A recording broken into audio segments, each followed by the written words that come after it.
The same roof, different hearts. When Ruth got married and moved into her husband's home, she was nervous but hopeful. She truly wanted to build a loving bond with her mother in law, Sarah. But things didn't go as she imagined. Sarah had her own ways: how the food should taste, how the house should be kept, how things should be done. Every small mistake Ruth made was corrected, sometimes sharply. "This is not how we do it here," Sarah would say.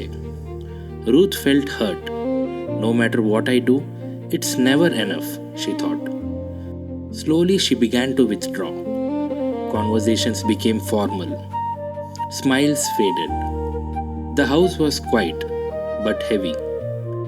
One night, her husband John came home late from work. He noticed Ruth unusually silent. "What happened?" he asked gently.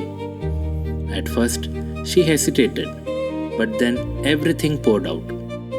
"I'm trying so hard, John, but Amma keeps correcting me. It feels like I'll never be good enough for her." John listened patiently.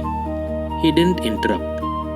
After a moment, he said softly, "Ruth, can I ask you something?"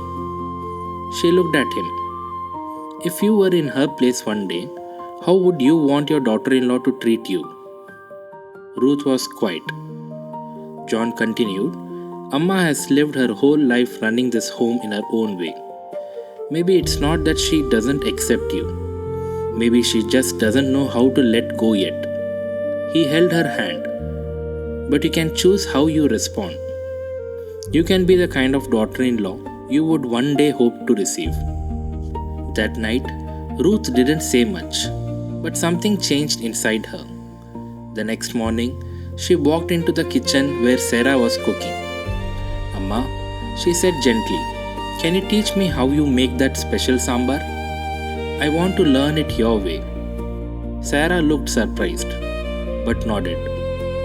As they cooked together, Ruth listened, not with resistance, but with respect. She smiled, even when corrected. Later that evening, she made tea and brought it to Sarah. "I thought you might like this," she said softly.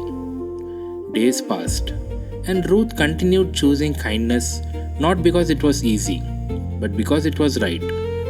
Slowly, Sarah's tone softened. Her corrections became suggestions. Her distance turned into quiet acceptance. One afternoon, when guests visited, Sarah said with a hint of pride, "My daughter-in-law makes the best sambar now." Ruth looked up, surprised, and smiled. That night, Sarah quietly said, "I may not have said it before, but I'm happy you're here." And for the first time, Ruth truly felt at home. Lesson: sometimes understanding begins when we stop asking, "Why are they like this?" and start asking, "How would I want to be treated if I were in their place?" Do to others as you would have them do to you. Luke 6:31.